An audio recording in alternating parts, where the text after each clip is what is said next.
Welcome back to the channel. Welcome back to another video. Man, I know it's been like, I don't even know, probably a month or a little bit more than a month since I posted a video. But today I think I got an interesting one to talk about. All right, so the title of this video is going to be, I think we're buying too many things that we don't need. And you could probably get an idea of some of the stuff that we buy that we don't need, right? So I'll just get right into it. The first thing I think a lot of people buy that they don't need, right, is what do we all have in our pockets every day? The one thing that we carry every single day, some of us choose not to use it to communicate properly, and you already know, the cell phone, the smartphone, the iPhone, the Android, right? The phones. A lot of us buy new phones all the time. Probably every year or two, a lot of us buy new cell phones. Not me though. I wait at least 4 years before I buy a new iPhone. So right now, for example, I have the iPhone 15 Plus. I bought this, I think, in August or September of 2024. And I don't plan on getting rid of it maybe in 2029.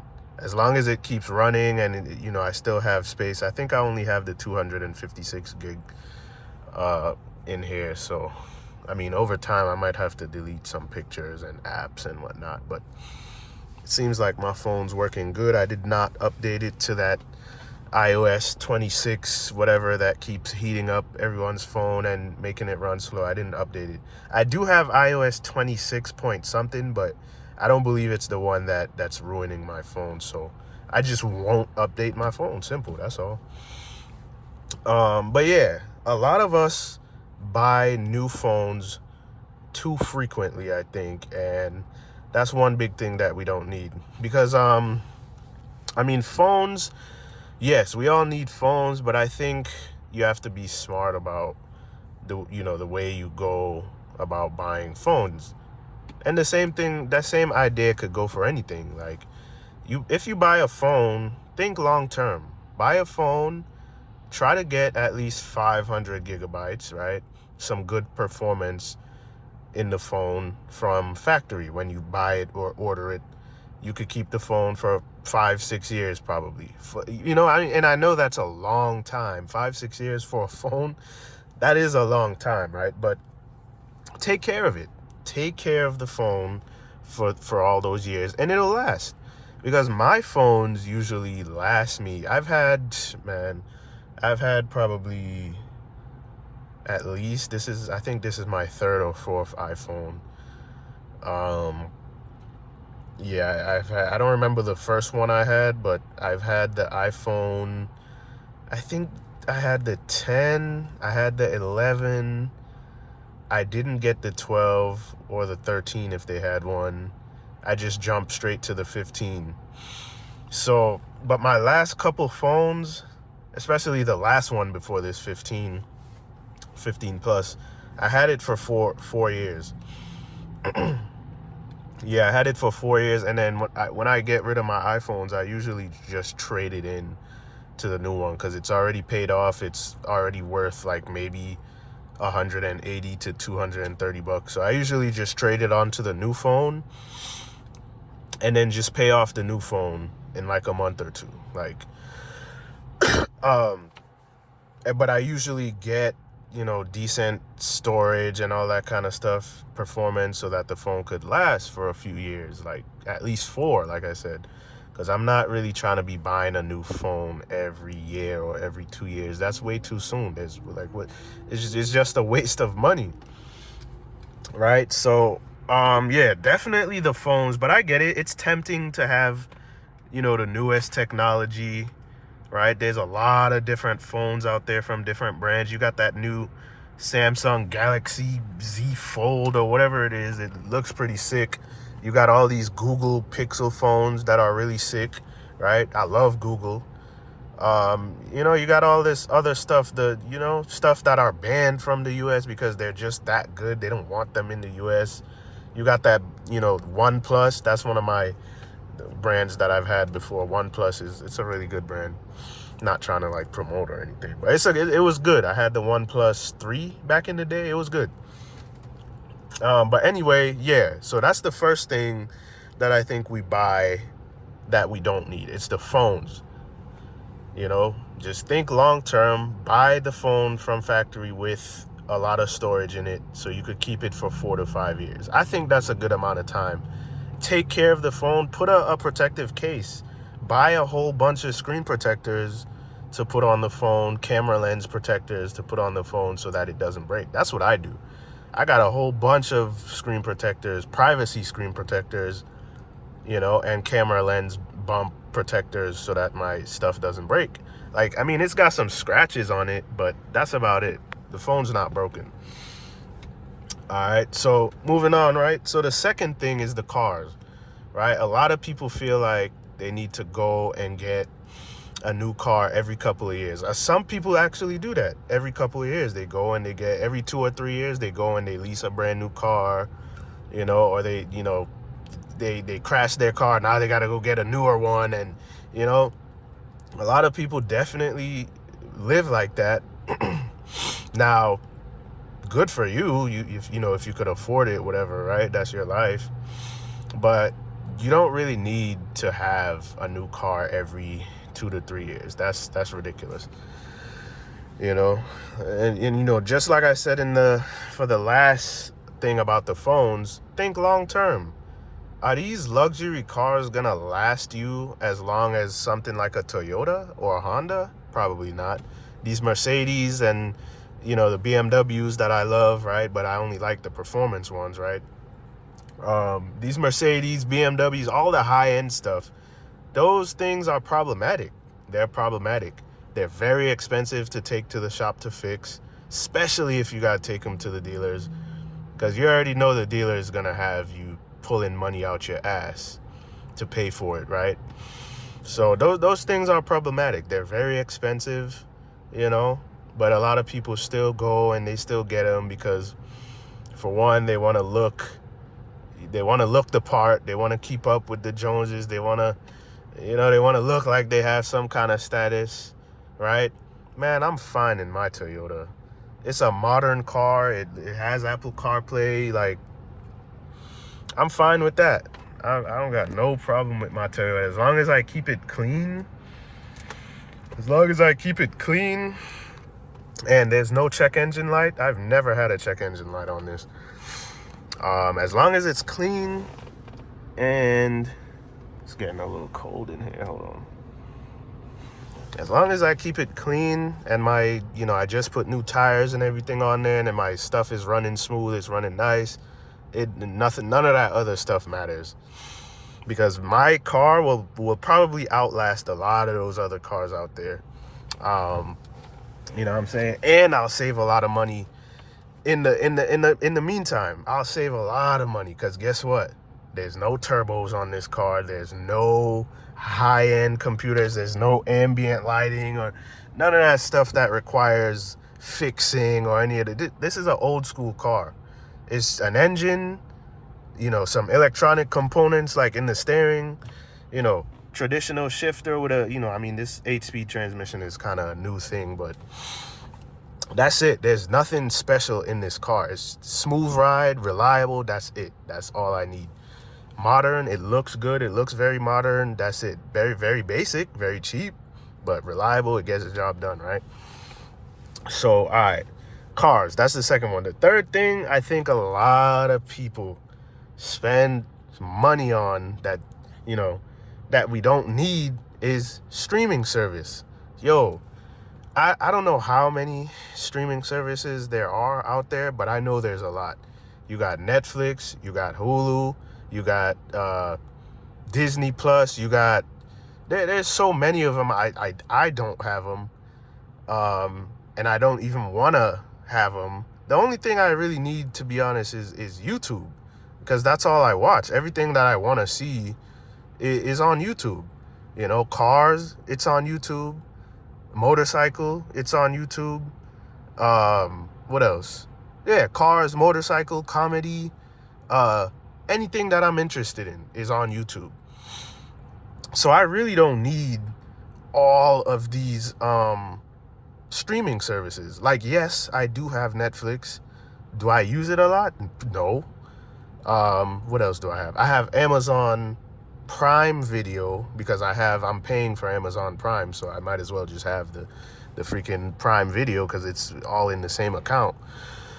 So that's really the only two major streaming services that I have is Amazon Prime Video, because I could go on there and just watch any, good movie that came out in the past 20 years. I could just go on there and watch it or rent it for $3-4. Netflix, I got that because I had T-Mobile in the past 6 months, which I canceled. So I just kept the account. And then what else? I got Apple Music for my iPhone. iPhones are trash without Apple Music, so I just pay for that. No hesitation. Like I tried canceling it once. The phone is pretty much useless without Apple Music. Useless. So I was like, hell nah, I'm getting that Apple Music back. That's $10, right? And then I got Pandora because I love my music. I listen to music every single day. Every single day I listen to music. So I'm paying for the Pandora Plus, which is $6. And I believe that's all the subscriptions I have. There might be one more. I'm trying to think what it is. Apple Storage, I think, in the iPhone for the cloud.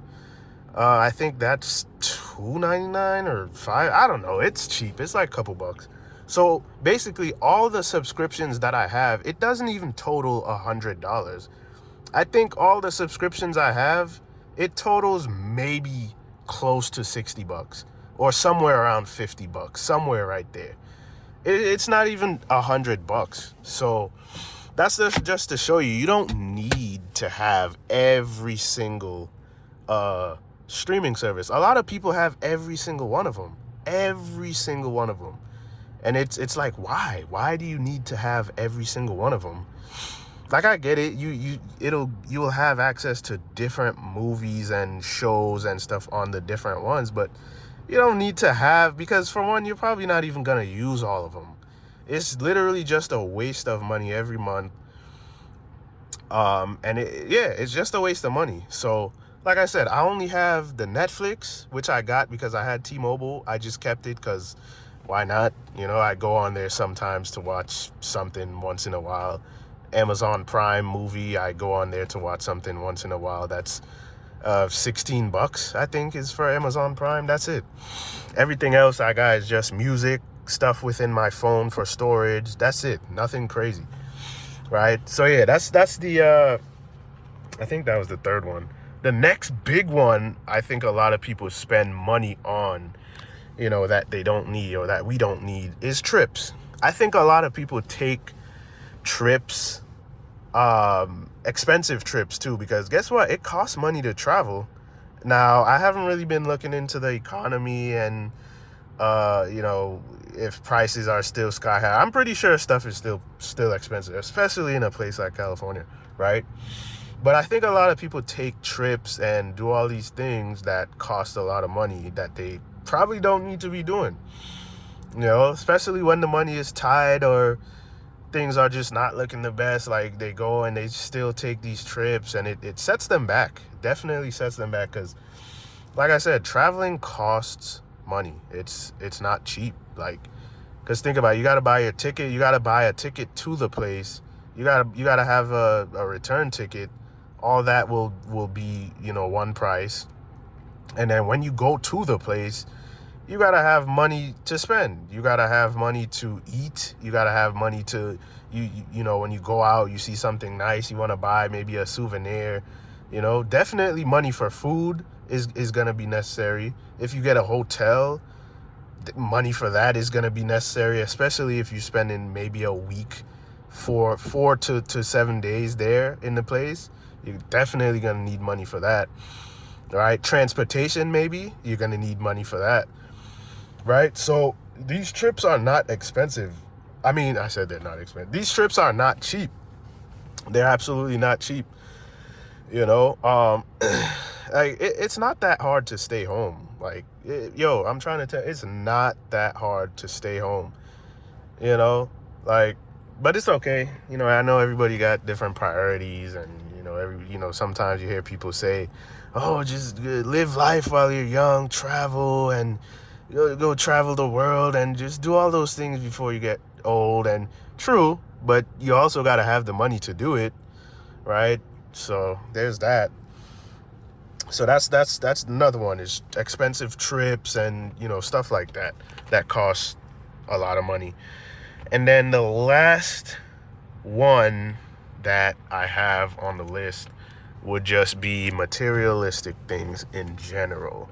You got watches, you have fancy clothes, you got the Chanels, you got I don't even know some of them, some of the name brands that people buy, because I don't buy any of that stuff. I got clothes that I don't even wear, so it's really pointless for me to even be buying clothes like that. Because for one, I don't party anymore, so there's really no need to dress up all nice. And like I said, I got clothes that I don't even wear. So I got shoes that I don't even wear, a bunch of shoes from like back when I was in college that I don't even touch these days, because all I wear is just casual, comfortable stuff, like walking shoes, like comfortable stuff, shorts. Plus, I'm in California. There's really no need to bring out a jeans jacket or a really nice fit. There's no need for it, because it's always hot, it's always nice outside. Just all you need is shorts, one of those oversized t-shirt. The style, I've been really into those oversized style t-shirts. I like those. That's what I wear. And a hat, some shades, sunglasses. That's it. But yeah, people spend a lot of money on materialistic things that they don't need, man. Like, the expensive name brands and all that kind of stuff. And even now, I realize, like, a lot of those things that I've bought when I was in college and all that back then, it doesn't even matter now. Because like I just said, I don't even wear any of it. And I bought a lot of that stuff back 6 years ago, 7 years ago when I was in college, right? But now I don't even wear any of it, because for one, I spend probably, how much time do we spend at work? 40 hours a week, 5 days a week. I spend most of my time at work. The 2 little days off that I have, where am I going? Where am I going? I'm literally at home trying to hide from the world and all that kind of stuff, right? I'm not going anywhere fancy. So I don't even wear any. So there's no need to buy anything fancy. Who am I trying to impress? I'm trying to tell you, like, materialistic things, it's the downfall of a lot of people's, like, wealth and financial wellness, I think. Because I think a lot of people try to look the part, man. Like, bro, there's nobody to impress. Just be comfortable in your skin, be comfortable with what you have, what you have going on, and that's it. What I'm getting at is, a lot of the spending that we do as people is, a lot of it is unintentional spending that has no meaning. That's really what it comes down to. A lot of it is just unintentional, or some of it could actually be intentional spending that has no meaning. It's just to keep up, to look a certain way, right? So that's really what it comes down to. That's the word that I forgot to mention is, but, I know it's a hard pill for a lot of people to swallow, but, over time, I think a lot of people will learn, or not. Either they'll learn or they'll not. Like, I like sunglasses too. Like, I just bought this on Amazon. This is a silver, it looks very luxury. It looks high, but this thing is cheap. It's cheap. I think maybe I paid, $18 for it? That's it. It's not Ray-Bans. It's not any of those cool, crazy, Metas. No, it's not that. It looks expensive, but trust me, it's cheap. Like, so there's a difference, man. Like, you could either choose to be, or try to look like something you're not, or you can either use common sense, save some money, and don't be trying to, impress people, try to look like something you're not. So that's the topic for the video. If you guys like the video, leave a like, leave a comment, and I'll see you in the next one. Thank you for watching.